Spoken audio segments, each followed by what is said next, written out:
Street Champs, come get put on. Today I'm here with Dreego. How you doing today, bro? I'm doing good, bro. Doing good. You know, honestly, I have a mentor. He says this a lot, and I'm feeling it today. Better than amazing. What does that mean? What does that mean to you?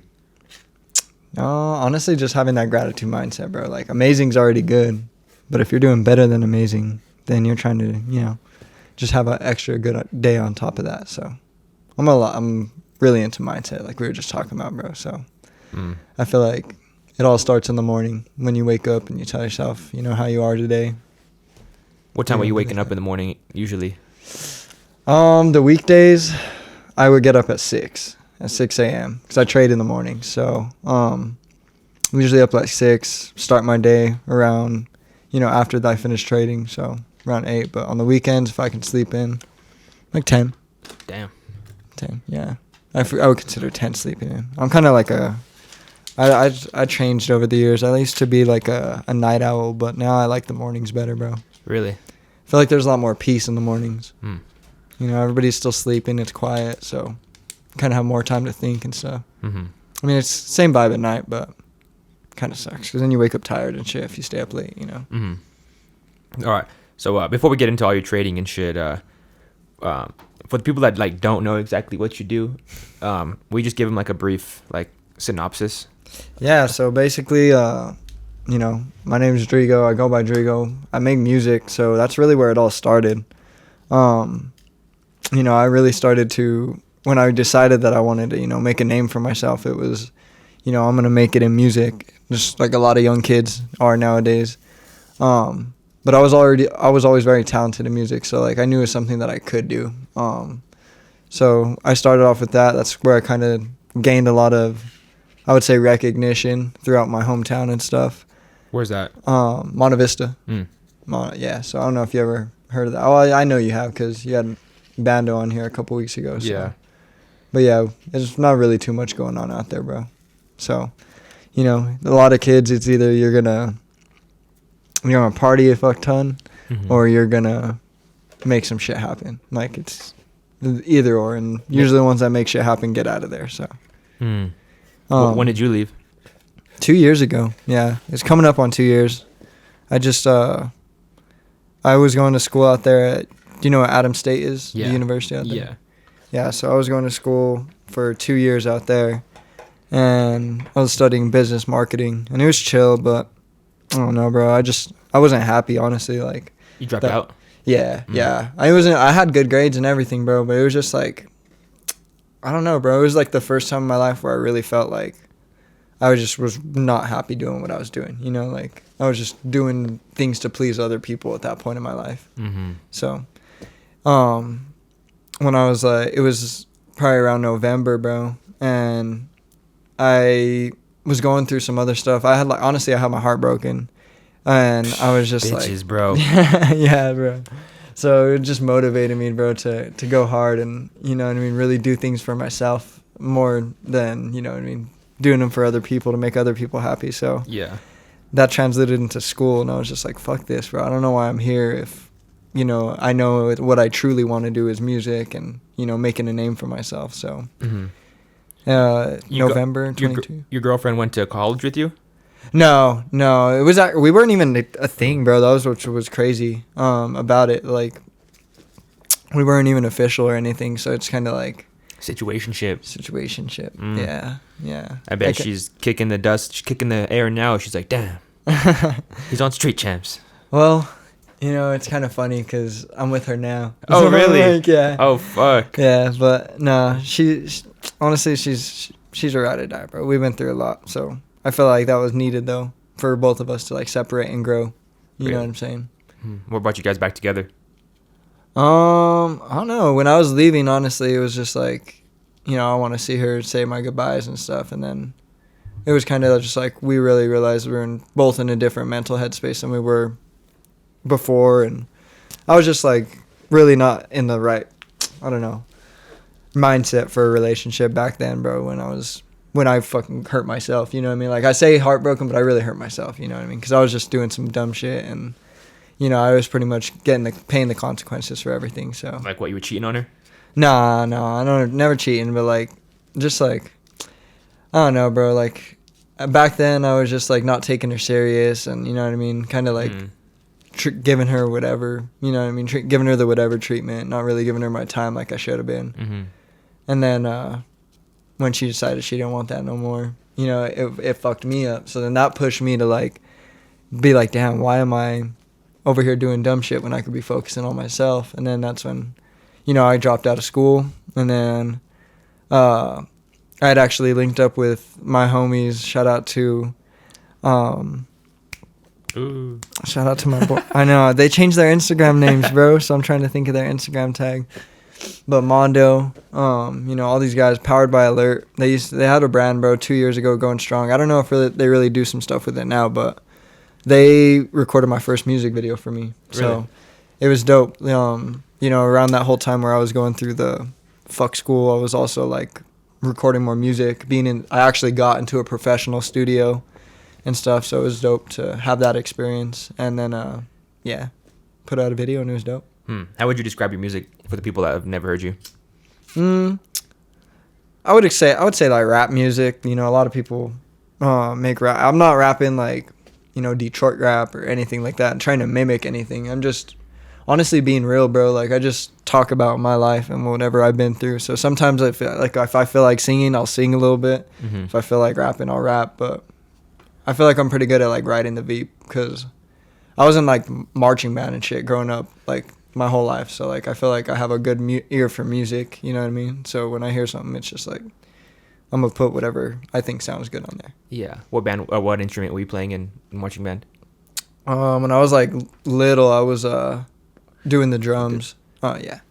And then as I went into high school, I was the drum major, so it's pretty much like the director, the one that's like in the front of the band conducting everything and shit. Oh, like what, you had a drum still? Or you were no, like that? No, I wasn't drumming. Yeah, I was like doing that. that. Oh, that's sick. Yeah, so it was cool. It was pretty cool for like street marching, and then like we did like obviously like the state competition and stuff. So if you don't know like how that all works, like you'll go onto the football field, and like if you ever seen like how they make designs and stuff, Yeah.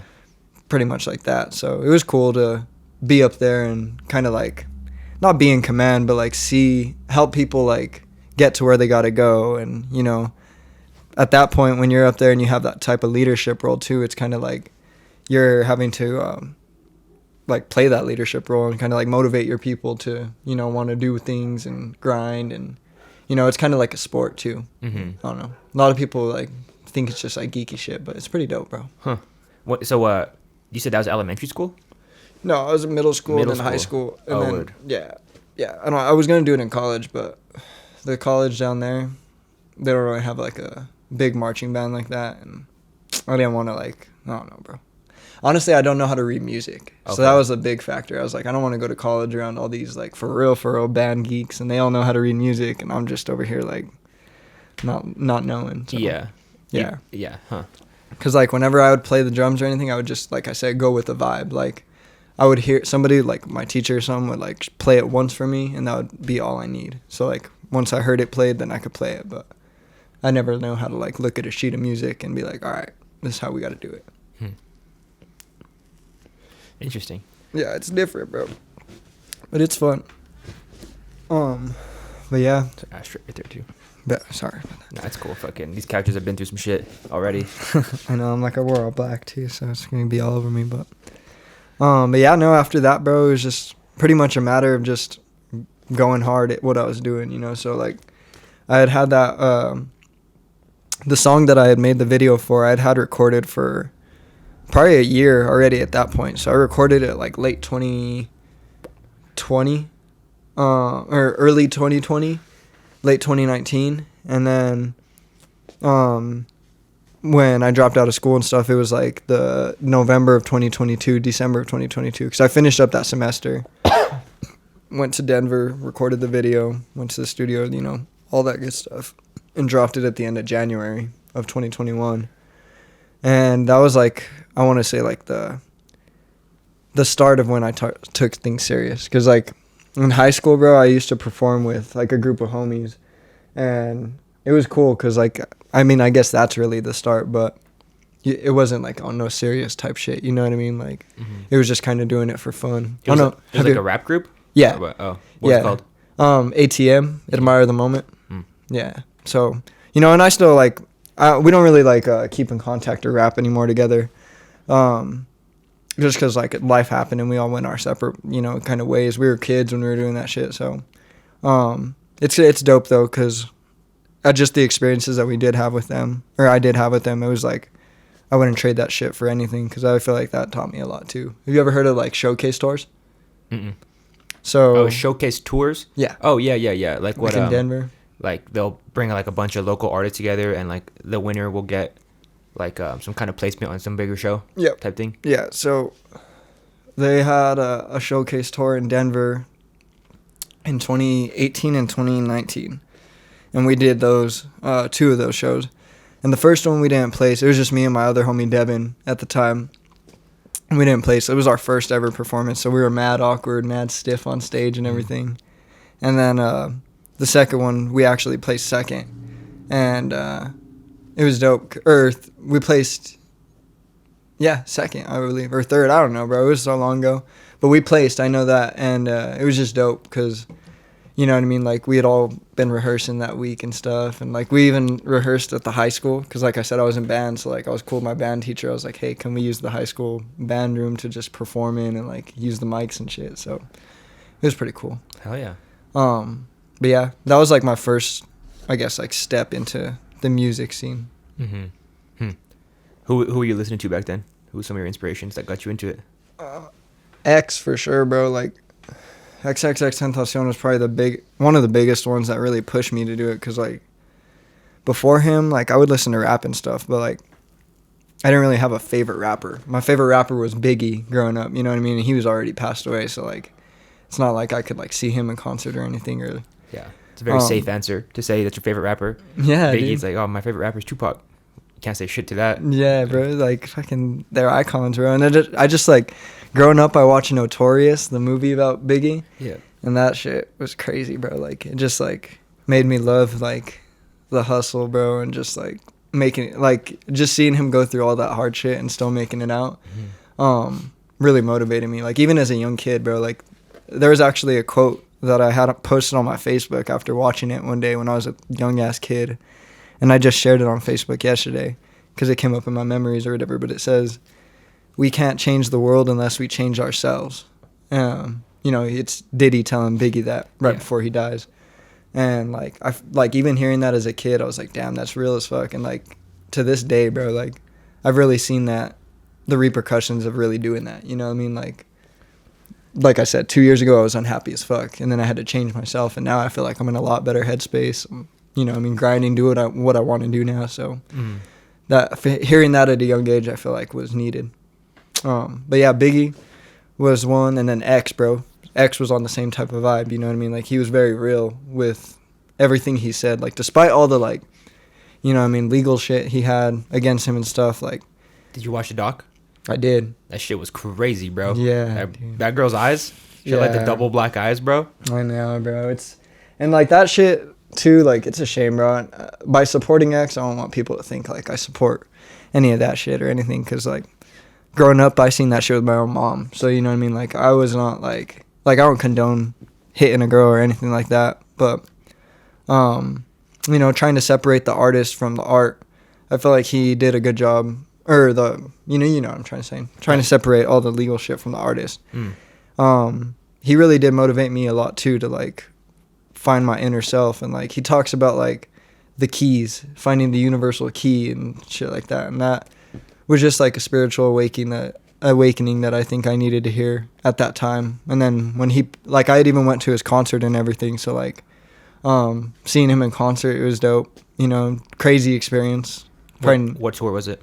The Revenge Tour. Revenge Tour? Wow, bro, iconic. The Ogden. Yeah, wow, very insane. I honestly feel like a fucking demon was there that night, because that's how crazy the vibes were, bro. Like, maybe it's just because I was dehydrated and shit, but I was like off of Molly. You're like, there's something here, guys. No, dude, it was crazy, bro. But yeah, then he passed away, and I just felt that like it was a sign, bro. like that I had met him, like went to the show, seen him, and like was so infatuated by him, and like the fact that he was like taken away, like the impact he had, I was like, all right, I need to like roll with this, you know what I mean? Because like I'm very motivated right now, and they say you should, when you're motivated, you should go with that, you know what I mean? Like keep the ball rolling type shit. So just kind of like that's when it really started, bro. Yeah, I think relating to that, when I saw the X No Jumper, you know, like Dude. that was really like a time in a period of time where I felt like you know, I didn't always want to do the podcast, but I just kind of fucked with what No Jumper was doing, and I was like, damn, like I don't know, maybe it's always kind of been in there, but yeah. So I kind of see what you're saying. That was a moment in time that was everything was changing in like music and media and stuff. Shit was iconic, dude. Even like you said, for even No Jumper, it was like that was when they were still starting out too. That was one of their most like iconic first interviews too. That and like Suicide Boys, like yeah. So yeah, just having those early influences, bro, really motivated me. One thing I drew from X2 was to not be afraid to be yourself, bro. Like fucking, he shaved his eyebrows, he dyed his hair, he went against the grain in every single way, bro.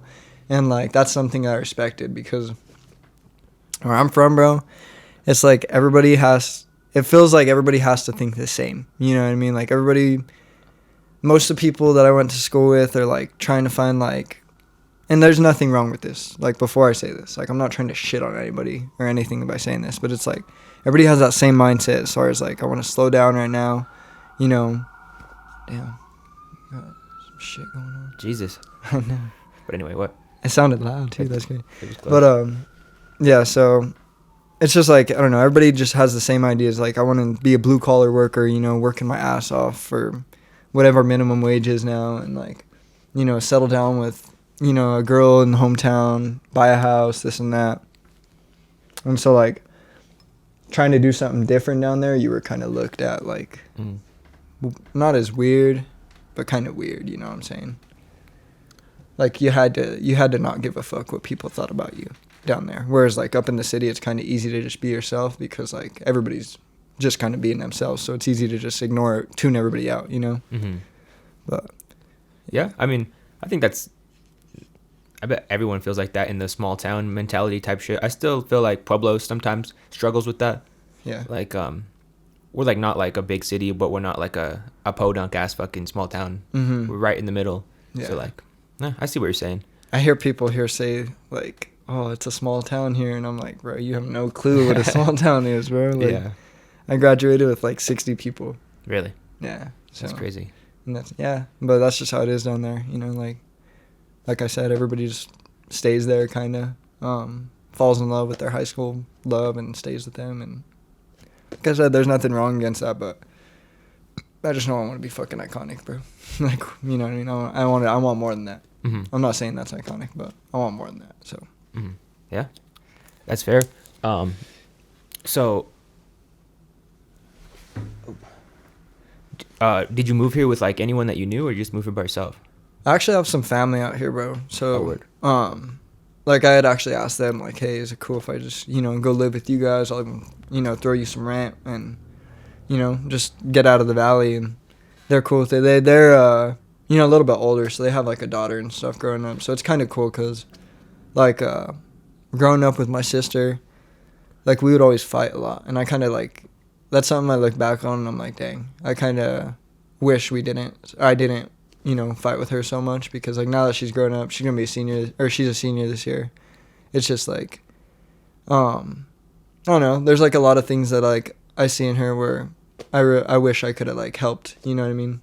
Like to give her a little more love and stuff in certain areas and stuff, because like they have a kid, my aunt and my uncle have a kid that's 5 years old, and she looks exactly like my sister, bro. So it's crazy, because like it's just like having my sister in my life again, but like I'm like 10, 12 years older, you know what I'm saying? So I'm a lot more like just respectful of life, bro, and just appreciative and grateful, you know what I mean, with everything in life. So like I feel like I get a chance to like kind of be a big brother again, which is dope over here. You know, are you and your sister pretty close, or are you feel like fighting? Well, I mean, no, we used to fight a lot as kids, but we're close now that we grew up, for sure. Like she's my homie. We've been through a lot, and like it was just me, her, and my mom growing up. So like, you know, we pretty much like experienced the lowest of lows together. And you know, now that she's graduating and shit, it's just dope to see her experience, like, you know, I mean, go through her own experiences in life and really learn and grow. Yeah. So you said it was just you, your mom, and your sister. What happened to your dad? My dad, he was a lot of shit, bro. So, like, when he was with my mom, from what I remember when I was a kid, like, he used to, like, you know what I mean, like, drink a lot. So, like, he was a good dad when he didn't drink, and when he was working, like, he was a cool dad, bro. But, I feel like my dad just has a very addictive personality. So, like, whether it was women or drinking or drugs, like, he just always, like, couldn't get enough of it. You know what I mean? So, like, it first started with drinking. I remember he used to, like, you know, hit on my mom's a lot and stuff. And, like, there was nothing I could do as a kid. But then, like, he moved out probably when I was, like, 8 years old. And he ended up getting another girl pregnant. So I have 2 other brothers and sisters. Or a brother and sister in Durango, too.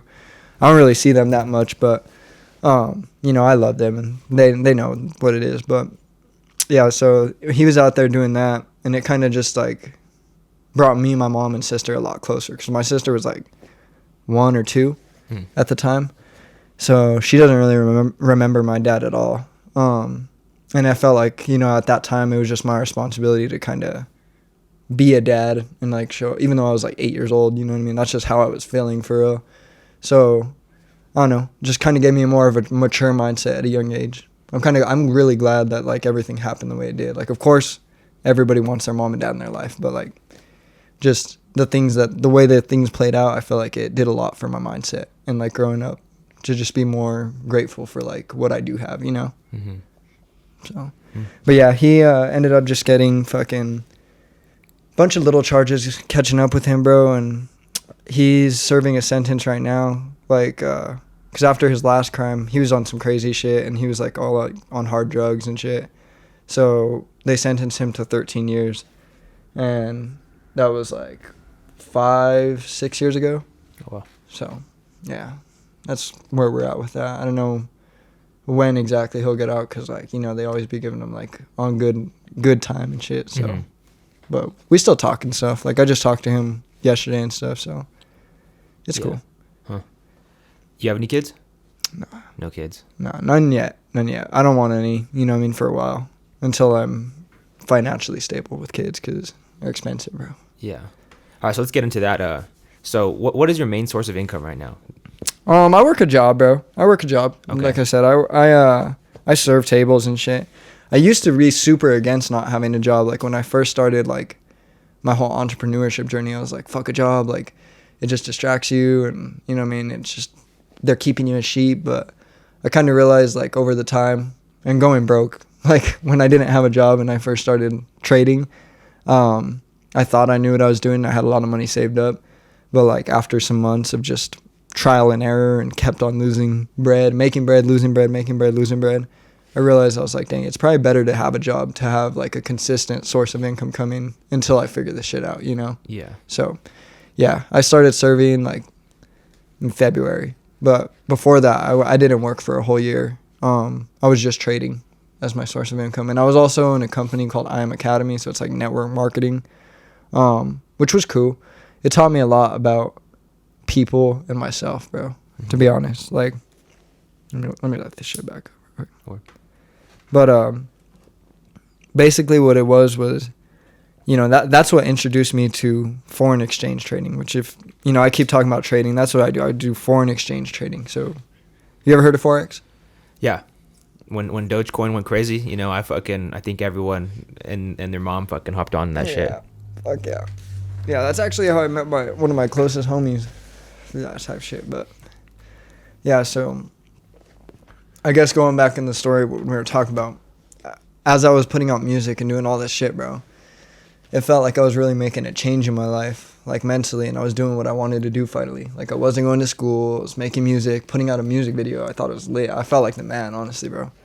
And then, like, literally, like, that couple days later, or a couple weeks after I put out my video, or a couple days, one of my good homies, David Mascareñas, he plays basketball at Doane University, And he hit me up, and he was just like, yo, bro, like, there's this way to make money, you know, off your phone pretty much. It's called Forex. You know, you just got to do copy and paste, this and that. And I was honestly, like, a little skeptical at first. I was like, bro, like, don't be capping at me right now. Are you trying to scam me or something? Are you hacked? And, what's that? Are you hacked? Like, yeah. I was like, you know what I mean? But, like, I trusted him, bro. He called me, and then, like, he came down for Thanksgiving break before that. So we had kind of already had this conversation. And he came down for Thanksgiving break, and he showed me, like, a withdrawal he had out of trading. And I was like, damn, that shit's crazy. Because I always knew, like... How much was it? It was like $1,700, but like his first fucking time trading, you know what I mean, in 1 week and shit. And I was like, whoa, like that's like pretty much what I make in a month serving. You know what I mean? You're doing that in 1 week off your phone. Like that's what was intriguing about me. Like, cause it never really mattered, even when I started trading, how much the amount was, how much I was making. But what intrigued me was like you could make money without having to put in hard hours of labor. You know what I'm saying? Mm-hmm. And I don't mean to say that to sound lazy, but it's just like we're, as humans, bro, I don't think we're designed to like be put on this earth to just fucking work our asses off. You know what I'm saying? Mm-hmm. And even with minimum wage rising and shit, it's like you're still, if your only source of income is one job, then you're fucking up, because you're going to have that one job until you die pretty much. Like you see a lot of people, even older people right now, still having to work because fucking expensive out here, bro. Yeah, this fucking like 60-year-old man brought out my Culvers yesterday, and I was like, damn, that sucks. Yeah, dude, I feel bad for it. And that's another thing. Like I used to work with a lot of like I serve with a lot of like older people as well. Not like old, but like, you know, over 30 or 40. And like, again, there's nothing wrong with that, because get your bag. My mom still serves tables, you know what I mean? And I'm trying to get her out of that. So it's like, I understand people got to do what they got to do, but that's why I also do what I got to do, because I don't want to be at that point in my life having to do that shit just to make ends meet, you know? Mm-hmm. So when he told me about it, I was like, fuck it. Let's get it going, bro. I want to try this shit out. And that was like February 2021. And so I joined the company or whatever, I Am Academy. And it ends up being one of those things where you kind of like, not one of those things, because I'm going to say, like, it's a business model, bro, but it's like if you bring people in, you get more money. You feel me? So it's like you're learning the skill of trading, yes, but it's also like if you bring people into the company, then you can also make money this way. So that intrigued me even more, because I was like, fuck it, I'm going to make money trading and make money residual income is what they called it. I think I even have the card still, bro, from fucking the company. My Pay Quicker card, yeah. See, so they gave you this card. And there ain't shit on there, so it's like a credit card. Yeah, it's a prepaid. But fucking you would get your residual payments on there. So like as you brought people into the company, you know, I think it was like 3 people was like 150, 6 people was like, or 12 people was like 600, and then it kept going up from there. And you could eventually get to like 750,000 a month. So that's what was really intriguing. I was like, damn, seeing all these people at the top, I was like, I want to get there. So I started going hard in that. Built my team up to like P600, which was, you know, $600 a month.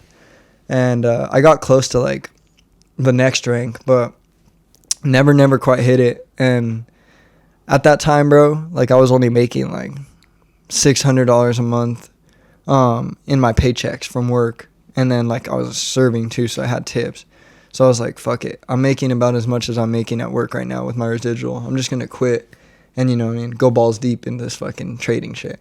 And that was around May, and around that time, that's when I moved to Pueblo too. So my first like 8 months, 10 months of living here, I wasn't really, I wasn't working at all, bro. So it was a really cool experience to find myself, because, you know, when you're not going to work every day, you have a lot of time to just think, and, you know what I mean, if you don't want to sit around on your ass all day, then you got to like do something else. So it motivated me to like read more and, you know, exercise and stuff. So it was cool. What's the most money you've made from a week of trading or whatever?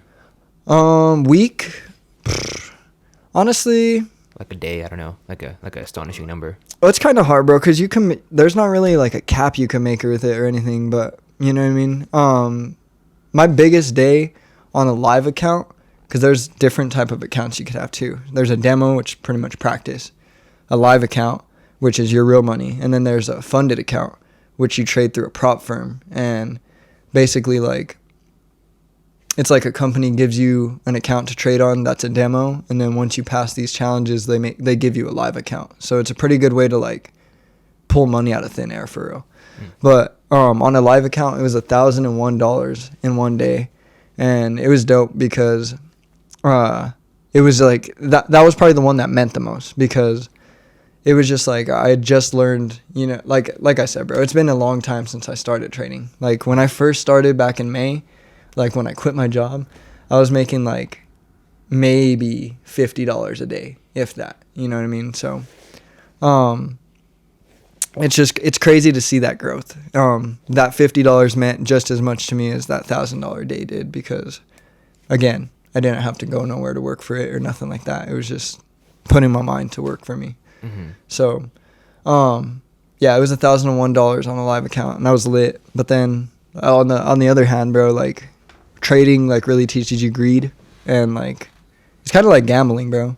But like if you treat it like gambling, you know, if you treat trading like gambling, it's gonna take your money like gambling. But if you treat it like a system, and like a system that can pay you, you're gonna make good money with it. Like my mentor, his name's Deontay Williams, bro. He's been a big motivating factor for me ever since I started trading, really. How did you come across Deontay? So I went in March when I was still working my other serving job, but like I was in March when I was with that company. When I first started, we went to Orlando for this conference. It was pretty dope. It was called like a BCF lock-in or something, and so that was the name of our investment group, Black Circle Family, so BCF. And it was cool, bro, because like it was like me and like 10 other homies from Colorado, from our little hometown. And we flew all the way out to like Orlando, and that was like my second time being there. So like it was cool, but it was like a lot of their first time being there, which was even more dope because you know, just by word of mouth, pretty much by like me and David and, you know, all my other homies telling those people about it. That's why we were all in Orlando. So it was just cool because like a lot of them got their first experience just from the company. So that's why I say like I don't have any bad, you know, a lot of people like, and the only reason I keep saying that is because like a lot of people, bro, if you look up I Am Academy, like people have a lot to say about it. Really? I'll just say that. Yeah, because a lot of people feel like, you know, pyramid scheme and this and that, you know what I mean? Network marketing, that's kind of how it looks like when it's set up. But like it is what you make it. It's just like any other business. Like, you know, you have a fucking CEO and then managers and employees. So yeah, like that shit in Pueblo, 10X Grant Cardone shit. Oh yeah, that shit's that business at Wake Up Pueblo. Okay, what are they doing there? Because I heard of Grant Cardone, and I know what the 10X rule is, but what is that? It's a marketing company, if I'm not mistaken. Yeah. So you're pretty much marketing for Grant Cardone? Who? Like anybody who signs up for that company is marketing for Grant Cardone? Well, I think, I don't know about that. I think Grant Cardone, he has like the 10X thing, and the 10X is like, they made that show Undercover Billionaire. Mm-hmm. They filmed it with Matt Smith here in town. And here like in Pueblo? Yeah. What? That's yeah, crazy. And they opened that business. Damn. Yeah, Wake Up. Damn, I didn't know that. I'm gonna have to go check it out. Yeah, I low-key haven't watched too many episodes of it. It's like, it's cool. It's on like Amazon Prime or some shit. Yeah. No, that's cool. I always hear that fucking YouTube ad from him. He's like, my name's Grant Cardone, and I went undercover boss, and yeah, but I never actually knew it was filmed here in Pueblo. That's crazy, dude. When COVID happened. Damn. Yeah. Of all places, Pueblo. That's fucking wild. Yeah. There's a lot of culture and art here, bro. I will say that. Like, moving here to Pueblo, I realized that, like, it's a pretty artsy town. Mm-hmm. Like, with the blowback and then, like, everything downtown and a lot of culture here. Yeah. But before we get on that, I want to finish off this trading thing. Yeah. So So even despite like all the bad things that they're saying, are you still a member of that thing? Oh no. Okay, so yeah, no, so that was like another thing, bro. I had to like mentally like I said, not give a fuck what people were saying, because people from my town were roasting me on Twitter, bro. You know, I felt like a lot of my homies, like I was excited about it, and like just how I came to David about it, I thought a lot of my close friends would feel the same way about it. So when I went to them about it, they were like, let me know how it goes for you. And that kind of like showed me not like who my true homies were, But it was like, damn, it shows me who my homies who are down to ride are. You know what I'm saying? Because it was only like fucking $110 to like, you know, start up your fee for the month or something like that, 150. And, you know what I mean? I was just like, fuck it. Like, I'm going to really just ride this out and go against the grain and see what it works. Because I seen the vision from day one. But then, you know, I'd realized I'd like later down the road, bro. Like I said, I went broke because I wasn't working a job. So I didn't have a consistent amount of money coming in because as time progressed, my team got smaller. So I wasn't getting $600 a month anymore. I was only getting 150. And then it went from 150 to not getting nothing. And I was just like, fuck, I had to figure shit out, bro. I was DoorDashing there for a minute, and that was a horrible experience because, fuck, dude. You were DoorDashing in high school? No, here. Oh, here, oh, yeah. word. Like when I first, this is probably around like December of last year, November. So it was cold for one, mad hungry for two, and I was broke. So I, you know, just smelling all these people's food and stuff sucked because I'm not a shitty person, so I'm not going to steal people's food. Damn. But it was just tempting. You never took a fry? No, I never took a fry or anything, bro. But one thing that I did happen that's fucked up is it was like my first week DoorDashing. I was making a delivery, and I was late because this chick wanted a shake from Burger King, bro. Yeah. And I was already late, you know what I mean, to delivering it, so I had to bring the shake. And like I was hauling ass, and I didn't have the little DoorDash bag at the time, so like the shake was just free in my back seat. So my cup holders had like my pipe and my grinder and shit. So the fucking shake spilled in my back seat, and I was like, fuck. I was literally right outside of her building, and I didn't know what to do, so I just fucking started scooping that shit up, like, with my hands and putting it back in the cup. And then I just delivered it like that, bro, and never said a word, and she didn't ever report anything, so I was like, fuck it. But damn. I felt super bad because my car was dirty, bro. I was like, I know for sure there's probably, like, fucking nugs, like a little tiny piece of weed back there and, like, dirt, and I probably didn't clean my seats from, like, I don't know. Just, yeah. Damn, that's crazy. Wow. Yeah, so be careful with DoorDash, like, no matter where you are. You just There's never like know. little pieces of hair and shit in it. Never know, bro. You never know. Damn. I walked away, bro. As soon as I took it, I was like, here you go. Thank you. And I just walked away, bro. That's hilarious. Did you get a tip? Yeah, because they give you the tip, like, beforehand. So you, like, could see, with DoorDash, you could see your tip before you accept, like, the order. Oh, I didn't know that. Yeah. Not the whole tip, because sometimes, like, you see, like, your minimum pay. So, like, I don't know. I don't even know how it works because it's been so long. But I would usually try to go for, like, the shorter distance drives that were, like, $6. So, like, 1.5 miles for $6, like, that's a steal. I'm taking that, you know. But now that I look back on that, it's like, dang. I was really, like, grinding for $6, you know what I mean? Driving a mile and picking up food and doing all this. And it was just like, fuck it. At that point, I was like, it's just going to be easier to get a job. So I started working at, you know where Three Margaritas is? Yeah. Pueblo West. Yeah. Pretty chill job over there. But there wasn't too many, like, employees. So that was just a pain in the ass because I was having to work, like, full time, bro. And like I said, I was, like, already, like, on a fuck a job mentality. So having to be there full time just made me hate the job even more.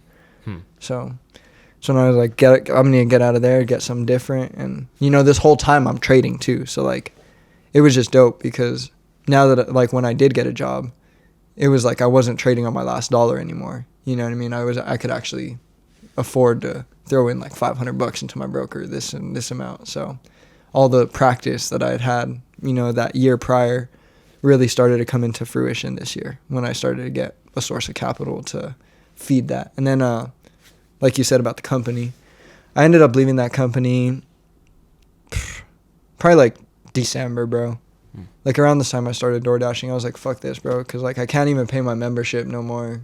Like, it was just getting too expensive for me to afford. And, like, I started to, like, really realize, like, I don't know, the people I was involved with, at least, weren't as active in trading as they should have been. You know what I mean? Like, they were more into, like, the building the company side of things. So I was just like, fuck that, I'm going to just focus on trading. And that's where I met Deontay. Like, when I went to that first conference, I met him, and I really didn't even meet him. Like, he just talked there because he was just a really good trader, bro. He wasn't even, like, you know, a big rank in the company, but like he was real well known for making a lot of money trading, and you know, that was just what motivated me. So like when I left the company, he was already doing his own thing away from the company. He had stepped away too, so I was like, fuck it. As soon as I can afford it, I'm gonna hit him up, get some mentorship from him. How much does he charge you to be his mentor, or for him to be your mentor? Monthly, he has like a couple different options. So like it was like a $99 pack, $350, which 99 was like the basic one, 350 was like personal one-on-one, and then like lifetime, which was like you don't have to pay at all after you pay that. And I did like 2 months of the personal mentorship. So I paid him $700 for 2 months, and then, which, you know, I mean, some people might look at that like, damn, but like, bro, like I said, I'm living with family. I can kind of afford it right now. I'm making money through my work, and like, in my eyes, this is just an investment that's going to come back to me, because I've learned so much from him, bro. So after those 2 months of personal mentorship, I was just pulled the trigger on lifetime. And wow, how much is it lifetime? It was $1,500, so it wasn't bad. Now it's like $3,500, but. And he'll mentor you for his entire life? Yeah. He's only has like a select group of students that he's gonna take, so I think he has like 20 more spots. But yeah. Damn, I feel like that's not even a lot of money. Like 1,500, or I guess 35 now. I thought it was gonna be like way more. Yeah, bro. Like that's pretty much like a semester of school. You know what I mean? Down at the school I was going to, like about 3,000. So I was like, fuck it, dude. Like, where does he live? In Houston. But we got Zoom. You know what I mean? So we're always talking. I got his number. And just like, so he mentors me in Forex and stuff, but like, he's a businessman too. So like, and I'm also a businessman. So like we were talking before this, like I want to like, you know what I mean, really get serious with more selling more shoes and like doing things like that with my other business, Fresh Preem. And, you know, he's kind of already on his grind as far as like businesses and stuff. So he teaches me a lot about like, you know what I mean, taxes, LLC, credit, other things like that. So. Can you like confidently say that he's a millionaire? Oh yeah. No, I definitely like fucking yeah, definitely. He's an unrealized multimillionaire. And do you know what unrealized versus realized is? No. So realized millionaires, they pay taxes on that money. So like if you have I don't know what it is in Colorado exactly, I have to look it up, but I know he was explaining to me out in Florida. It was, if you make $1 million, you know, you're going to get taxed on 40% of that. So $400,000 is going to the government, which means you only really have $600,000. With being an unrealized multimillionaire, that means that he's grown multi-millions, but he hasn't, I guess you could say, like, sold any of them. So it's just all collecting, waiting. And he could pull out of that however much he wants, whenever he wants.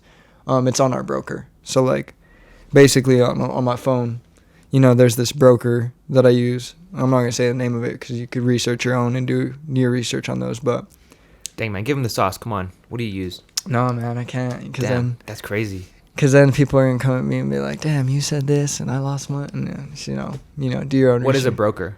A broker is pretty much just like a middleman. Like you put your money on there and it allows you to put your money. I'll say the name of this app. This is MetaTrader 4. This is what I trade off of. So there's like other platforms to trade off of, but a broker, pretty much, I put my money on the broker. It allows me to put my money onto my phone. And then when I make money off my phone on this chart, I can pull it out, put it on my broker, and then I can receive the money from my broker. So it's pretty much just like a bank account, bro, like an online bank account. And there's tons of brokers out there. So that's what I'm saying, like, because like the one I say might not be one that works for you, or, you know what I mean? There's just like certain ones that are unrestricted in some areas. So a broker is, you're not getting taxed on the funds in there? No. So like I said, until you sell them, the only way you're getting taxed on these is so when we get our money from the broker, we're getting it in Bitcoin. And you could get it sent to a Bitcoin address on Coinbase or something, but the easiest way to do it is just on Cash App, because you have a Bitcoin address on your Cash App. So when you get taxed, it's when you get that money through your Bitcoin and you sell it and you convert it back to US dollars.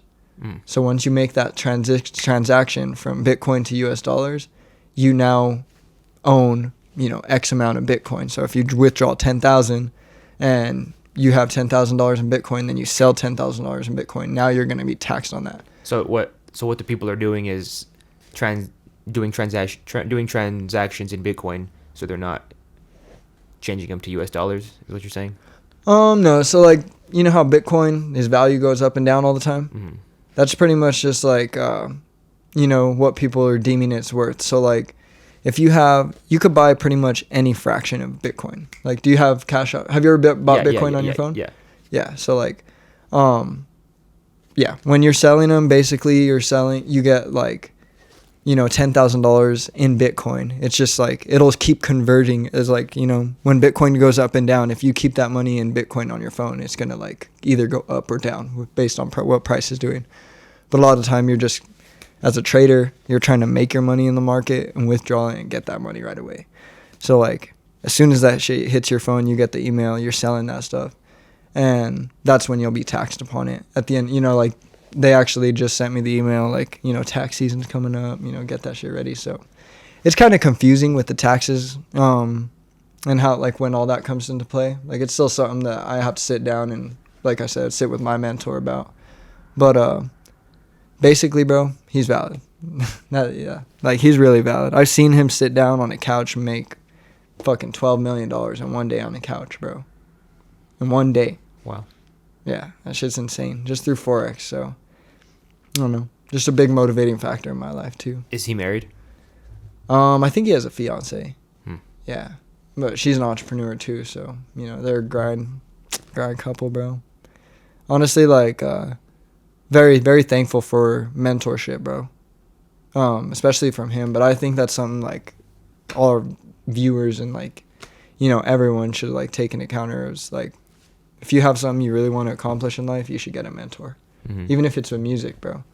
Like, look how many of these artists' lives change once they start getting around people who are popping. Mm-hmm. You know what I mean? Or people who are actually on their grind. It's the same type of shit. So yeah, having a mentor, I think, is very important. Yeah, I think you're right. I personally don't have a mentor, but that'd be sick to fucking. I'd want like. I would pay to have like a podcast mentor, I guess. Yeah, that or like a design mentor. That'd be cool. I think you could have mentors without having to like come in direct contact with them too, though. Like, there, I know you can. There's a word for it. I just can't think of it right now. But like, if you draw inspiration from somebody, I feel like that's kind of a mentor in your sense. For sure. Yeah. You know, like if you look up to like Adam or something like his podcast, like, and I guess you could say he's your mentor in a sense. You know. Yeah, I definitely like what they're doing over there. I try to, for sure, like, watch a lot of their content. I probably watch every single video they put out. Yeah. Yeah. I used to watch heavy the No Jumper podcast for like all the way up until like episode 103 or something, and then I don't know. Once I moved, I just stopped. But, really? Yeah. Damn. No, yeah, I watch that shit like every Tuesday. Hell yeah. They canceled it last Tuesday. They said they canceled it. I would be so pissed when they canceled it. Like, damn, I gotta wait a whole week. But they have like daily shows, kind of like a Monday, Tuesday, Wednesday, Thursday, Friday thing. Yeah, that's dope. Mm-hmm. Is that where you want to be eventually? Like Monday, daily? Yeah. I kind of want to go even, because I've heard them talking about it. Their goal is to like have a stream like all day. They want to have shows like starting from like 12 in the afternoon to like 9 at night. Like a TV network kind of thing? Exactly. Damn. Yeah. That'd be crazy. Mm-hmm. That'd be dope. Yeah, I think that sounds like interesting and very tangible. Yeah, I feel like, and that's, again, just like intriguing, something like that, you know, is going to help you grow. Mm-hmm. You know, I'm all about that. So that's dope. Met a lot of cool people off this. Yeah, no, for sure, bro. For sure. It's been long, like, honestly, bro, I've been wanting to hop on here for a minute because I've been seeing you do your thing for a while, bro. And ever since, like, the first, like, I think it was, like, a year ago, for real. Like, seeing you do, like, everything, it was, like, very motivating to see you, like, come from such a small area, too, and really put this together and do what you've done with it, bro. Thanks, man. Yeah, fucking. I love doing this. I low-key, like, sometimes the only shitty part is, like, I guess not really the shitty part. It's fun to like learn all the wires and like computer shit. But like, damn, I wish I could just like have someone just to run all the wires and like electronic shit like all the time. Yeah. Where I could just like make the designs, post the shit, and like get in front of the mic I feel that. and like do whatever else. Yeah. Eventually it'll get there though. Yeah. I'm sure. Oh yeah. All right. So you were talking about Fresh Preem. What is that? So that's like a brand that me and my friend, his name's Luis Alvarado, he actually owns a dispensary in New Mexico called Fresh Buds. So if you're ever in New Mexico, stop by Fresh Buds. I think it's in Espanola. Stop by and get some green, bro. It's pretty valid. Mm-hmm. But he's been a homie of mine for a while. I met him in Alamosa, and you know, it's crazy because like I actually met one of my other like really close homies through him too. I have this too, bro. Oh, nice. Yeah. And it was like crazy how that all happened, just because like, you know, we started that brand together.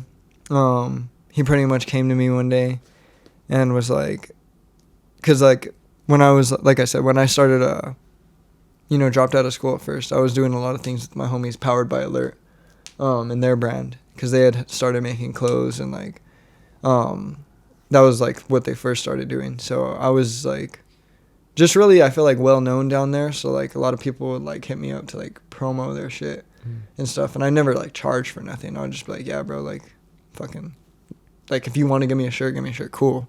You know what I mean? If not, then I don't care, because it's like exposure for me too. I didn't really give a fuck about all that. So they hit me up and they're like, yo, fucking, I hit them up actually, and I told them I wanted to do a giveaway. And it was like, just like follow me and get this giveaway type of shit. And it was with their merch. And my homie came to me. He'd seen how well it would, you know, had done. And he was like, I want to start a business, you know what I mean? Kind of like selling shoes with you. So that's pretty much what Fresh Preem is like right now. It's a resale shoe company. We also got like, you know, Supreme, Vape, all that, you know, hype beast type items. And we go to a couple conferences, bro. We've been to a couple conferences where they, you know, like the resale type conferences. Mm-hmm. And so it's pretty dope.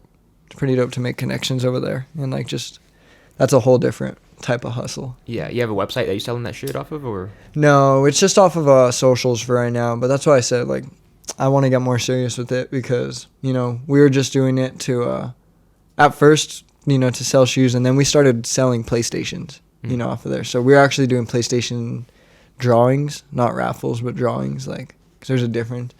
What's the difference between a raffle and a drawing? I just know that drawings makes it legal.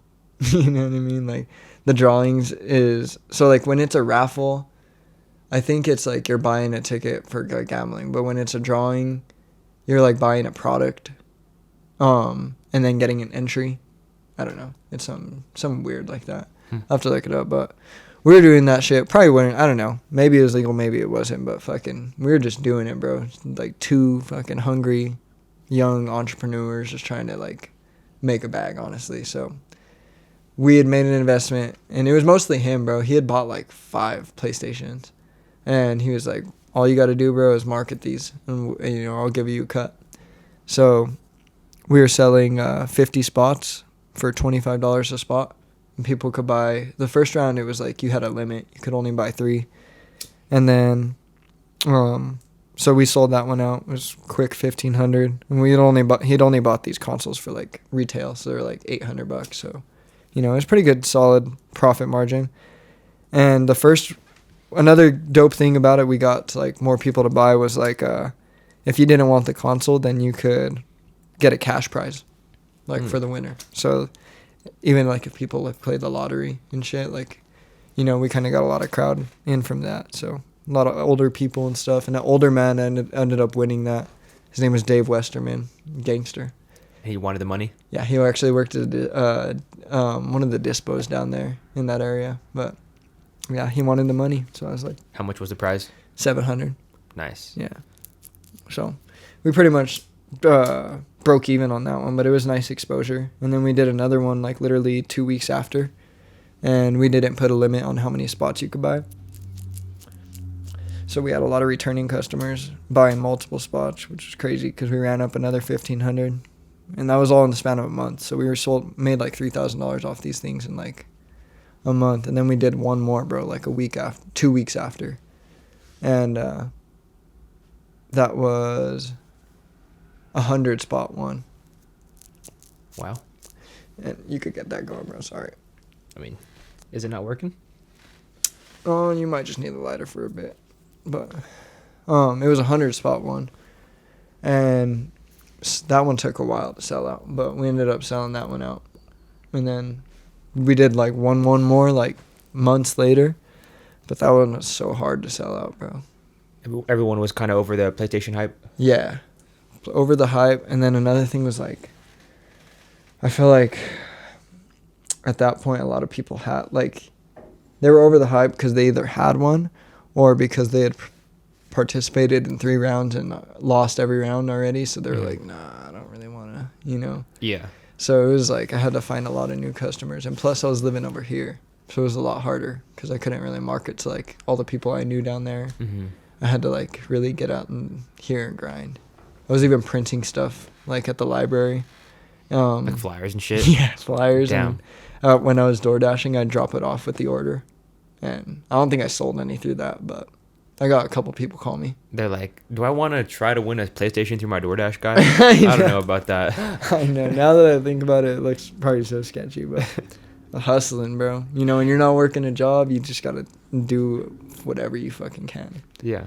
So I feel that. All right, so what about your music? You still making music? How consistently? I haven't been consistent with it, honestly, bro, for the past, like, half year. Like, just because, like, it's been, like, hard just, like, to really, like, focus and buckle down with trading because my eyes, bro, I really want to make it, like, trading first. I don't want to say first, but, like, when you really, you know, start to figure the shit out and becoming consistent with it, it's, like, I'll have a lot more free time to make music, so... I'm not really in any rush on that type of end. But latest track I released was I was actually featured on it, and it was my friend Navarro So Tomorrow. That's his stage name. Is JJ Duran, but he goes by Navarro So Tomorrow, and his wife, and she goes by Linnell, and they're both very talented, bro. I think you should have them on here, cause let's do it. Yeah, they're fire, bro, and So yeah, they hit me up. He had this verse already written for me and everything. Oh, he wrote your verse? Wrote my verse, bro. Damn. Yeah. That's fucking... What would Drake say? He'd probably be like, oh, it's chill. I don't know. I don't have no shame in saying that, though, because, like, he killed that shit, bro. And, like, he was just like, honestly, bro, like, your voice would sound really good with this. So I just respected it. We were always really cool, so I always wanted to collab with him anyways. And went over to his house one day, mixed it up. Got the in-home studio and shit. Mm-hmm. Nice. Yeah, it was dope. But yeah. And then before that, like 2021, I was pretty heavily dropping. I dropped like 4 tracks that year. But I want to get back into it, bro. Especially now that I met, you know what I mean, made some connections here in Pueblo and stuff, and I know certain people that can really put me on to like performing and stuff. Mm-hmm. So we'll see how that goes. Yeah, man. Joe Lowe with In the Cut, he'll fucking get you on a stage with they do showcases and shit. My friend, the co-host of the show, Ricky, just went to Chicago to try to win a spot to open for Lil Durk. Damn. He didn't win. Dope. No? No. But, you know, there was like 100 other contestants, though, from all around the country. So, do you know who did win from Colorado? No. I had an artist. Who did win? Yeah. Well, no. Well, he won from Pueblo. Like, they went to Pueblo Springs in Denver and did 3 competitions. And then he was a winner from Pueblo, went to Chicago, and like that's when everyone like culminated from around the country. Yeah. So he didn't win that big one. Okay. Yeah, that's crazy because I had an artist that I met at this fashion show that told me he was going to open for Dirk, but I was like, damn, that's kind of crazy. Who was that? I don't really want to throw his name out there now because I don't want to, like, I don't know if he's lying. So I don't know if he's lying. So I don't want to, like, you know, throw it out there if it's not true. But just, like, some local talent over there at the show. Doing his thing, though, for sure. Yeah. He was a younger cat, too, which is dope. That's was actually crazy about Fresh Preem was, you know, going to these events and stuff, reselling these shoes. I met this homie there. And his name's Ray. He makes customs by his Instagram's customs by Ray or shop customs by Ray, but he designs clothes. And like I said, I was at that fashion show. He actually hit me up to be in a fashion show. That was kind of lit. Yeah, I saw that. I had that first experience, which was crazy because I never thought I'd be like the A$AP Rocky fashion type of motherfucker. But is that what you see yourself as? Now, hell yeah, dude. That's No, funny. it was cool. It was different, bro. Like, it's just like again, like with the shoe game and like with trading, like with anything, it's just a different type of world, bro. You have the people that are like really, really good at it, and the people that are like novice beginners. Yeah. And it's just like a game of learning from those people that are really good, you know. Mm-hmm. So it was cool. It was a cool experience. There's a lot of local talent too. I modeled for them, Queen Creations, Pueblo Drip. So it was cool. I think the Sacred Bean was there too. It was a cool, like that's how I like said it was like there's a lot of culture here in Pueblo, bro, which is something that I fuck with a lot. Yeah, there definitely is, and I fucking trying to get all of it here. You're part of it, man. Yeah, You know? no, I'm excited to be, a part of it officially now, too. And it feels good, too, bro, because, like, I don't know. Like, I'm not from here, you know what I mean? So I feel like I kind of, like, had to just, like, come out and earn it. It feels like it was earned. Not like it wasn't earned for anybody else, but it just feels like it was earned to come here. Because, like, I know I hit you up, like, a year ago, too, to, like I wanted to be on it. But, like, I feel like if I would have came a year ago, bro, I wouldn't have had as much of experience, like life experience and stuff to talk about. So I feel like divine timing worked good with this one. Yeah. Are you spiritual? Like, do you like believe in like the power of the mind and like? Yeah, for sure. I mean, pretty much. Like, I don't know. I'm not very like daily habits about it, but I like positive thinking and like stay productive. Fucking Definitely. Yeah, I like to work like on my little sets of ideas, but I'm not very like adventurous when it comes to like doing other shit. I just like to like stick on one thing and fucking try to nail it out and then move on the next thing.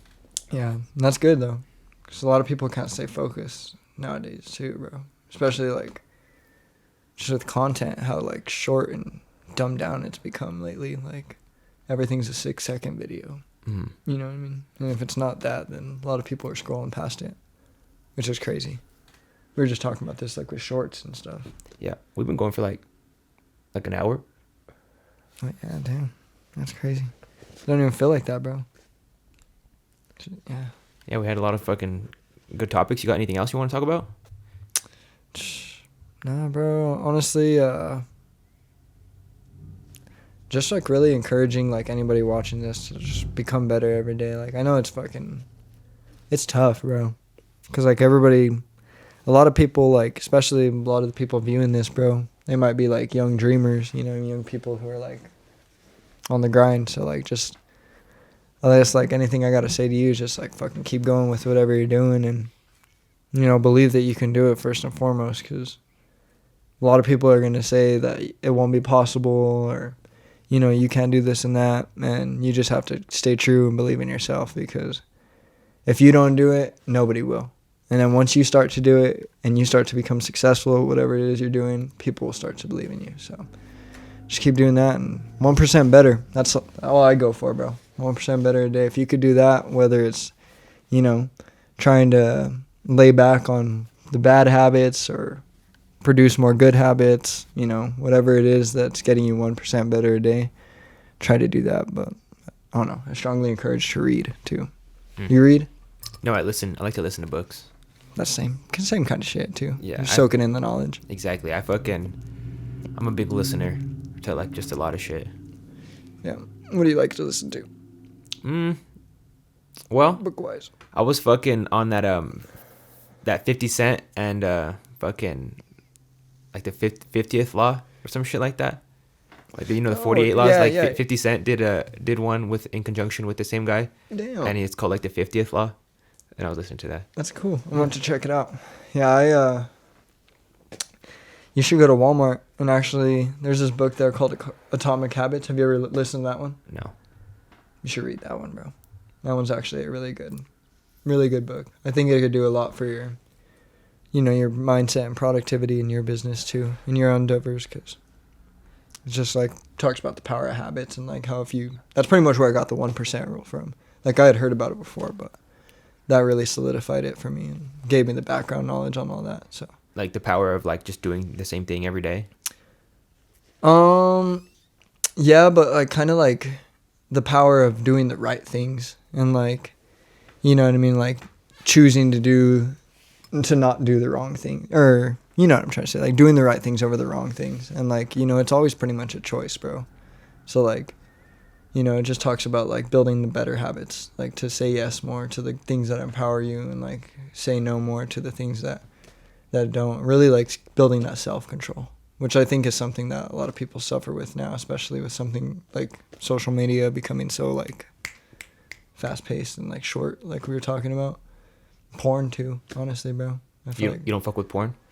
I used to fuck with porn. I was growing up as a kid, bro, like every other fucking kid, but now I'm starting to realize, like as a grown-up, I guess you could say grown-up, that like just all these bad things, bro, in the world are just like really like toxic for the mind. Social media, fucking porn, partying. I'm not say partying because like you could celebrate and stuff, but there's a lot of bad out there. So it just like talks about like the making the right decisions. So if you're into that type of shit, I want to change your type of mindset in that area, Atomic Habits. It's pretty dope. Yeah, I'll check that out. Porn though, that's a hot take. It is a hot take, bro. Porn. I'm not saying I like watch a stupid amount of porn, but like so what, you never look at porn is what you're saying? Well, I mean, like sometimes I'll fold, bro. You know what I mean? But it ain't like how I used to be. Like, bro, when I was growing up, like I don't know, I was just like I was in that generation of kids that like had really early access to like. Oh yeah. And plus, like I'm not even gonna lie, I grew up on Family Guy, bro. Like watching it really young, so like I feel like that fucked me up mentally too as a kid, because like in 2nd grade I had the talk like with my mom, and I was just like, damn.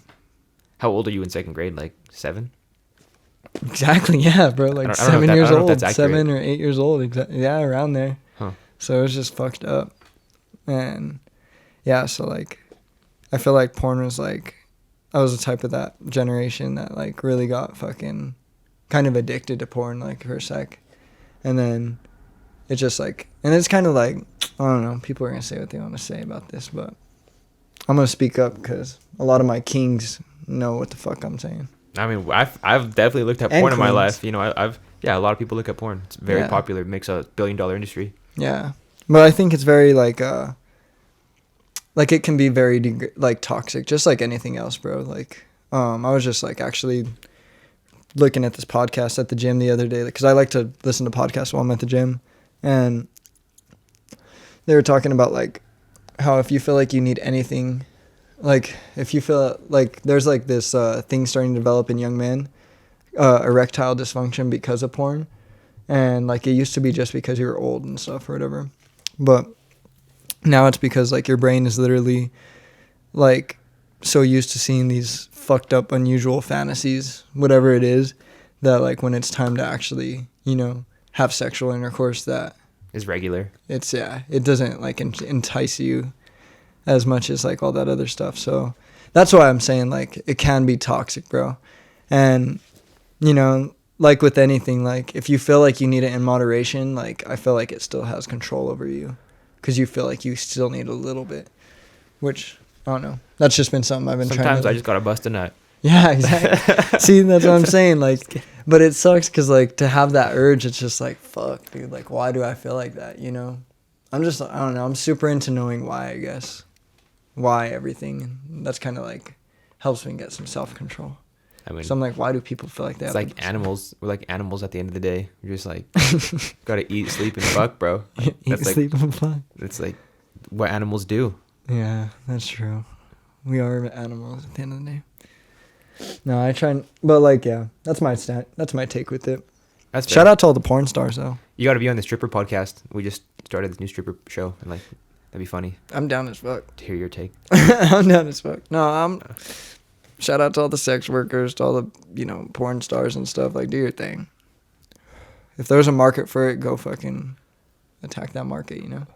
Facts. No. Yeah, bro. Well, where you want to tell the people where to follow you and shit? Yeah, you can follow me at Ace Dreego, ACEDREEGO. That's on Instagram, Twitter. That's pretty much it. Yeah, you can find my music on Apple Music, Spotify, SoundCloud. Go by Dreego on there.